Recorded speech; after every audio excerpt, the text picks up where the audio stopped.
중간 시험 필수 시청 영상 이제 드디어 마지막 편이 되겠습니다. 실무율입니다.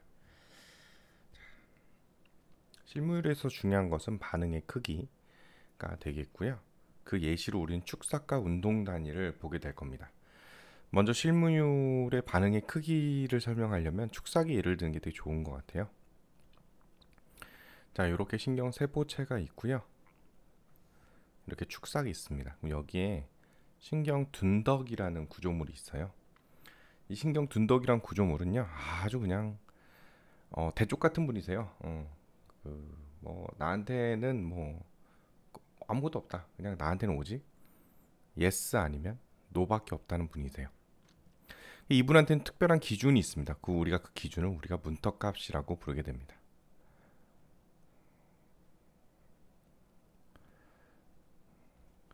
우리가 이미 활동전이 알아요. 뭐 어찌되었건 활동전이가 전도가 된다. 그럼 여기에서 일어나는 반응을 그래프로 그려보면 안전막 전이었다가 문턱값을 넘어서 활동전을 만들고 재분국, 과분국, 다시 안전막전 이 과정을 거친다고 우리가 여러 번 배웠죠. 그런데 우리가 이 과정을 배울 때 여기에 높이를 우리가 뭐라고 배웠어요? 30mV다라고 배웠거든요. 그리고 문턱값은 마이너스 55mV다 이렇게 배웠어요. 안전막 전이는 마이너스 70mV다. 결국 마이너스 55mV에서부터 마이너스 70mV까지 요 사이의 간격이 15mV죠. 그죠? 요 15mV를 극복할 수 있을 정도의 자극의 크기면 문턱값을 넘기고 문턱값을 넘기면 무조건 30mV까지 간다 이거잖아요. 그죠?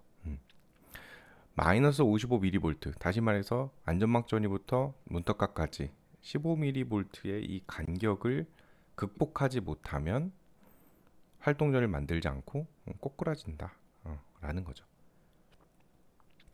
우리가 자극을 주어지면 나트륨 채널은 열려요. 나트륨 관문통로 있죠? 그거 열려요. 열리는데 충분한 양이 열렸느냐가 중요하잖아요. 문턱값이라는 게 바로 그겁니다.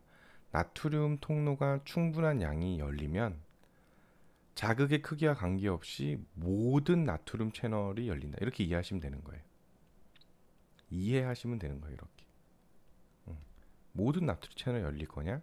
아니면 모든 나트륨 채널이 열리지 않을 거냐? 이게 문턱값이죠. 그리고 이게 실무율이 되겠습니다. 그런데 이게 그 예를 든 축삭에서는 어떻게 나타나느냐면 우리가 그 몇몇 수업에서 들으셨다시피 이 그 세포체가 한 역할 중 하나가 의견을 수렴하는 거거든요.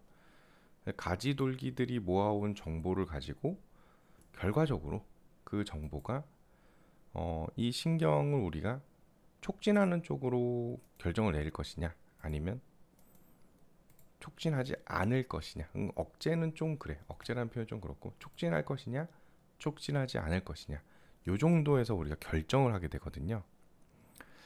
예를 들어서 정보들이 모였어. 어디에? 신경세포체에 모여가지고 뭐 플러스도 있고 마이너스도 있고 촉진도 있고 억제도 있고 촉진도 있고 뭐 어찌되었건 결론이 가까스로 촉진이었어. 그래서 둔덕한테 보내준 거지. 아 죄송합니다. 저희 가진 게 이거밖에 없네요. 근데 어떻게 좀 가까스로 통과할 수 있을 것 같은데 괜찮겠습니까?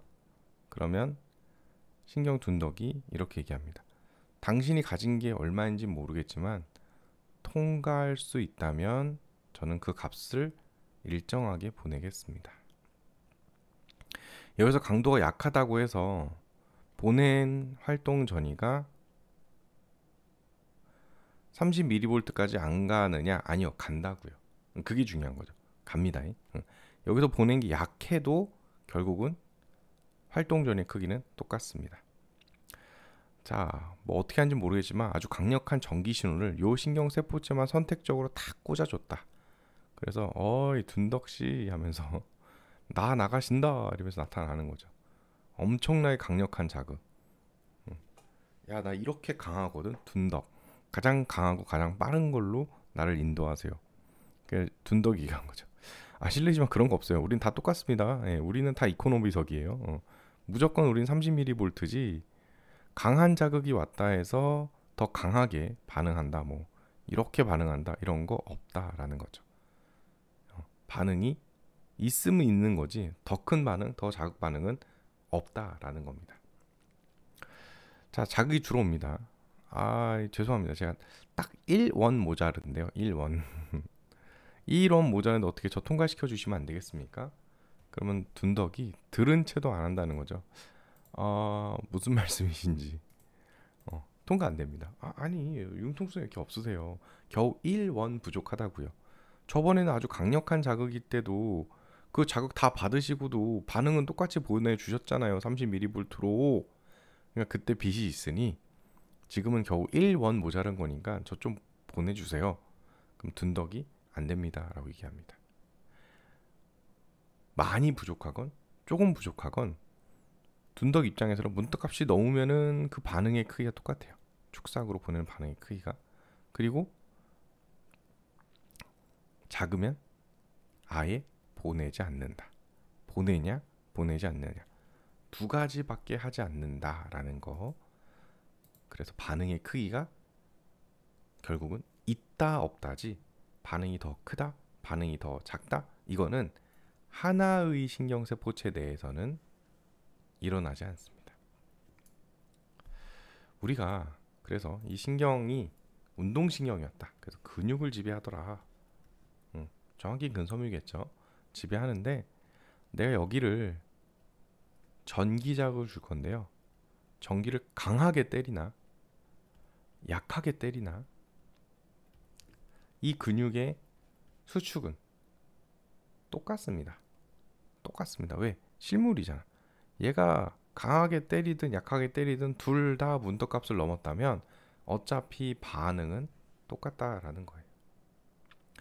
그런데 교수님, 실제로는 전기를 강하게 넣으면 근육이 강하게 수축하고 전기를 약하게 넣으면 근육이 약하게 수축하지 않습니까? 예, 맞습니다. 그거는 강한 전극에 대해서는 더 많은 신경섬유가 그리고 더 빈도 있게 반응하기 때문인 거고요. 약한 자극에 대해서는 더 적은 수의 신경섬유가 반응을 하기 때문입니다. 방금 전에 제가 단서를 달았죠. 하나의 지금 그림을 봐도 하나밖에 없잖아. 신경세포가. 하나의 신경세포에 대해서는 어찌되었건 문턱값이 넘으면 나오는 반응은 똑같다라는 거. 이것도 실무율입니다. 꼭 기억하시기 바랍니다. 자, 다음은 운동단위인데요. 캠퍼스가 좀 더러워졌으니 치워버릴까요?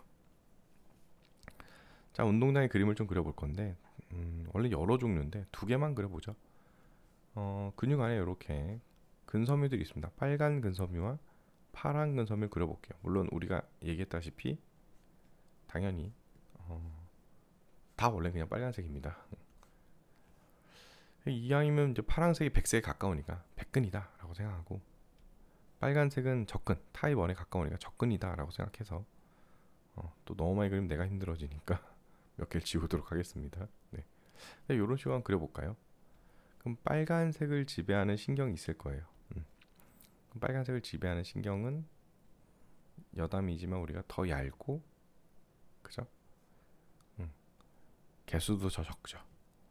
반면에 접근을 미안합니다. 타입 2 백근을 지배하는 섬유는 더 두껍고 더 많을 거예요.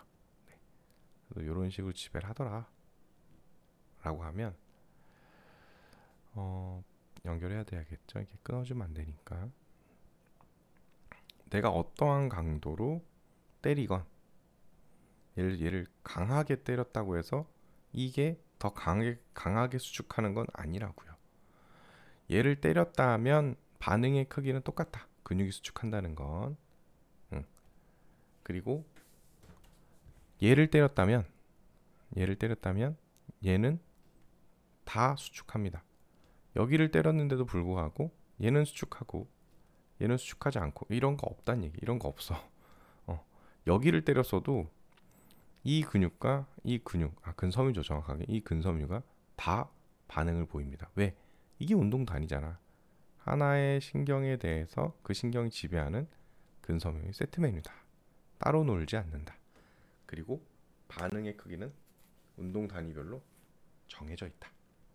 우리가 힘을 강하게 낸다는 것은 운동 단위 내에서 강하게 수축하고 약하게 수축한다라기보다는 여러 개의 운동 단위가 동원된다. 또는 그 운동 단위가 더 빈도 있게 더 자주 수축했다. 이 둘 중에 하나 혹은 둘 다라는 거죠. 여기를 자극했는데 얘가 수축하지 않아요. 얘가 수축하고 싶으면 여기를 자극하거나 뭐 여기 중간을 자극해도 상관없습니다. 어디를 자극하나 뭐 아니면 꼭 전기가 아니더라도 신경세포체에서 빠져나오면 되는 거죠. 그러면은 얘만 수축하거나 얘만 수축하거나 얘네 둘만 수축할 수 없고 그 운동 단위가 지배한 애들은 전부 다 수축을 하게 됩니다. 그죠? 이것도 실무율로 설명이 되는 겁니다. 반응을 할 거면 세트 메뉴로 다 같이 반응을 하건 반응을 하지 않건, 그리고 반응을 한다면 반응의 크기는 같다. 다만 우리가 근력이 다른 이유는 동원되는 운동 단위의 수 하나보다는 두 개가 더 세겠죠. 수가 다를 것이고, 또는 이 운동 단위가 활성화되는 빈도, 같은 시간 내에 한 번만 수축할 거냐, 같은 시간 내에 100번을 수축할 거냐, 그거에 따라서 수축력이 달라진다는 거죠. 자, 이렇게 중간 시험 필수 시청 영상을 마무리 짓습니다. 요 영상 들이면 여러분 레포트 하시는데 충분할 것입니다. 그렇기 때문에 부탁드립니다. 너가 이해하세요. 널 위한 수업인데 너가 이해하지 않고 뭐 어떻게든지 그냥 점수만 잘 받겠다? 그러지 마세요. 널 위한 선택이 아닙니다. 그거는 마법의 단어가 아마 지금쯤 뭔지 다들 알아내셨겠죠? 제가 굳이 제 입으로 얘기해 주지 않는 이유는 일단 수업 시간에 강조를 했었고, 그리고 제 수업 쫓아오시면 정말 많은 강조를 듣게 될 거예요. 그 단어, 5글자 단어에 대해서. 그 단어를 알아내는 과정도 그 단어의 일환이라고 생각하기 때문입니다. 그렇기 때문에 좀 잘 기억해 주시고, 그 단어가 용어의 정의가 없어요. 네이버에 검색해 보시면 검색해도 안 나옵니다. 그러니까 그 단어의 용어의 정의를 잘 배워가시고 성립해 가시는 과정이 저는 성숙이라고 생각하고요. 또 하나는 좀 착하게 사셨으면 좋겠습니다.